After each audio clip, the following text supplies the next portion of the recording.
Hey YouTube, welcome back to Brad's Bread and Butter. We're glad to have you back again. And thank you so much to all of those of you who subscribed lately. I really appreciate it. We can't do it without you. You guys are the best. And to those of you who haven't, please like, subscribe, and click the little bell button because that's how you get notified that we have another video up. And so we are busy talking about all things investing. And as soon as I say that, hey, I'm not a licensed financial advisor, so please, this is only for entertainment purposes. Please do your own research and make sure you know what you're doing with stocks and crypto and investments, okay? So what are we going to talk about today? Well, we're trying to enforce how big our visions are, what our dreams are, and imagining things as we talked about in one video. But today we want to talk a little bit about time management because it's one of the things that'll really help you as you begin to invest. And so, although this is a financial channel that we talk about investing money in stocks, we also know that we have to have a vision and a goal, and that's why it's so important. So today we're going to talk a little bit about time and how time impacts our life and our finances. And so I'm sure you've probably heard people say, time is money. It literally is. But what do we mean by that? Well, we're going to try and answer that question today as we talk a little bit about time. So in the financial world, of course, it's really important to know the difference between timing the market versus time in the market, right? And that's what we're going to go over a little bit again today too. So, hey, thanks again for being with us on the channel. We really appreciate you. So I have a saying here from Harvey Mackay that you may never have heard before, but it's really cool. Harvey Mackay said, time is money. Sorry, did he say that? No. He said, time is free, but it's priceless. You can't own it, but you can use it. You can't keep it, but you can spend it. But once you've lost it, it can never get it back. So if you don't use your time wisely, you can never get that time back. And I'm an old guy now, 60 years old. I can't get the time back when I was young. You know the saying, boy, if I knew what I knew now when I was 20 years old, I'd be a lot richer. I sure would.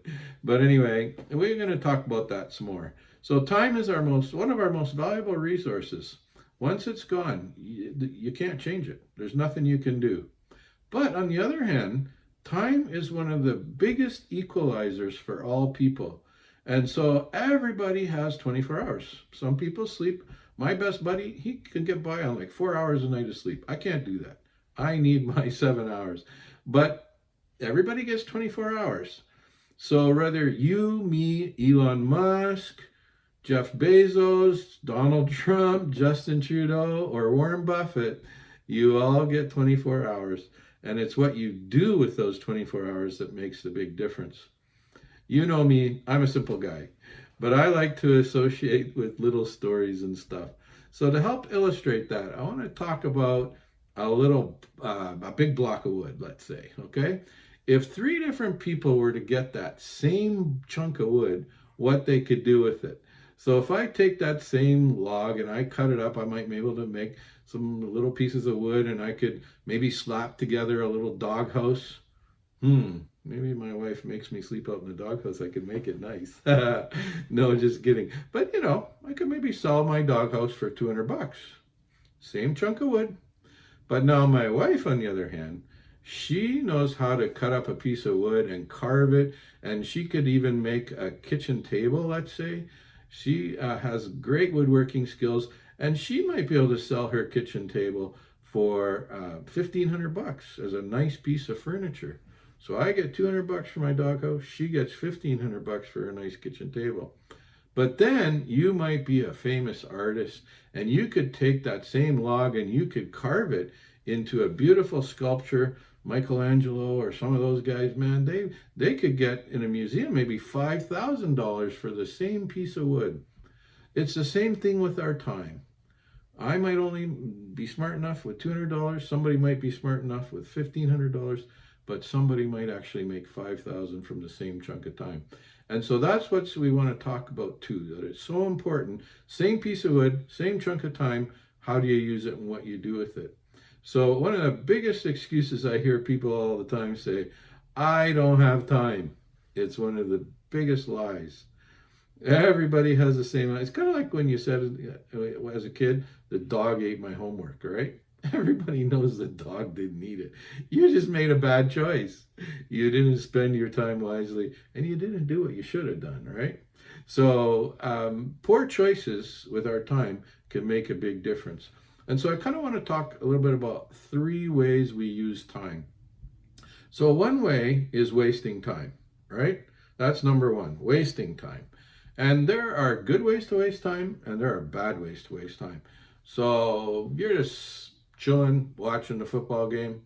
Yeah, not doing anything productive, but you might be kind of happy. Maybe you need a little rest or something, but you wasted that 3-4 hours, right?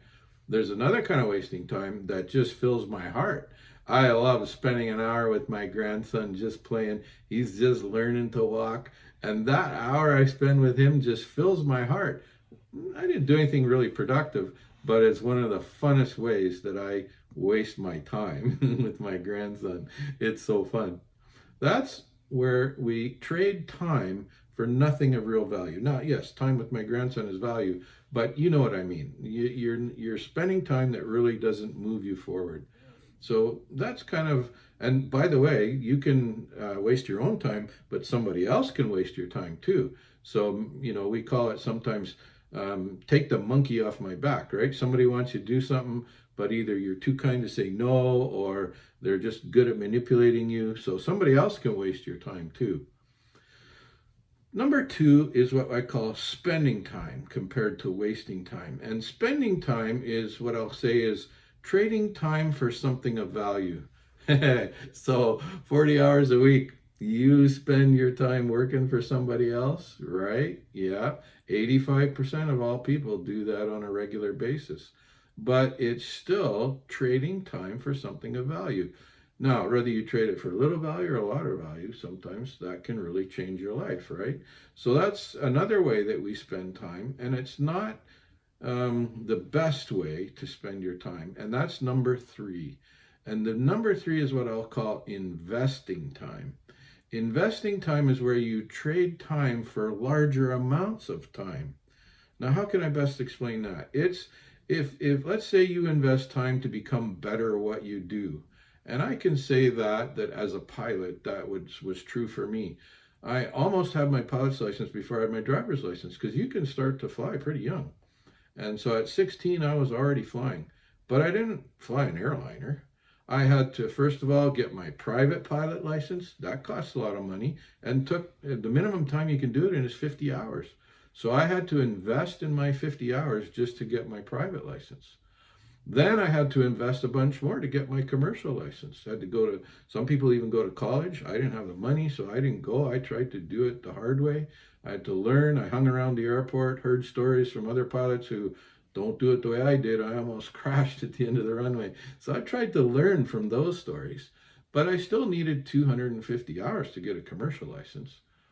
And then, last but not least, there's an airline transport license. And that requires a lot of studying. It's the equivalent to a college degree, and it takes a lot of time. The minimum time is 1,500 hours to get your airline transport license. So I invested a lot of time to be able to get to be a pilot. And by the way, as a commercial pilot, you don't get paid that much. But as an airline pilot, you get paid a lot. So the more time I invested, the more time I got. And it's not only that, it's the same thing, I mean, I can work sort of at a minimum wage job. I would never be able, for instance, to say to my wife, let's go, honey, for dinner. She'd say, no, I got to clean the house. So I couldn't hire a cleaning service to clean the house because I didn't make enough money. But the more I invest in my time in making money, then now, next thing you know, I can take my wife out for dinner because I can afford it. And I can hire a cleaning service to come clean the house so she doesn't have to. Or me. I don't have to. So that's the difference between what we say of wasting time versus spending time versus investing in time. And when we invest in time, we build assets that will continue to produce money for us without being forced to trade time for your money. So if you're able to make good choices, that will result in a better outcome of your life. So if you start investing in time, eventually that time that you invest to make you better and work for you will come back and pay you dividends later on. Again, how does that relate to making decisions and dreaming? Well, if you identify your long-term goals and help that with your time in time management, then you'll also know how to make your 90-day goals, to make your 90-day commitments, and those will make your long-term successes. Don't forget to reward yourself sometimes with your celebration. I remember a story from Warren Buffett that even 15, 20 years later, he was still driving around in the same old car, and he lived for a long time in his same little house on the same street, even though he was worth millions of dollars. So don't forget to take some rewards, but don't be in a rush to spend all that money as well and spend all that time. So reward yourself after some success, but don't take any time off on your goals. Make sure that you're working towards your goals and your dreams and that you're imagining what you are going to create. And then, of course, when we talk about time, we got to talk about that elephant in the room, right? The difference of time on the market compared to timing the market. So we say time in the market or timing the market. Two big different things. In plain English, what we mean is timing the market is when you buy and sell repeatedly. You want to, again, buy when it's low and sell when it's high. Now, it's not always hard to do. If you could figure out how to do that, you'd be the richest man in the world.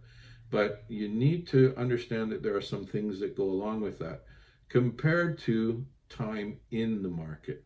And I want to give you a little example here. So if you had a portfolio or investment, and on average, if it's well managed, you can make a nice 12% return. So over 20 years, you would have a fair amount of money in there. But one example of that is, I want you to think that in that 20 years, there are about 5,000 investment days in that 20 years.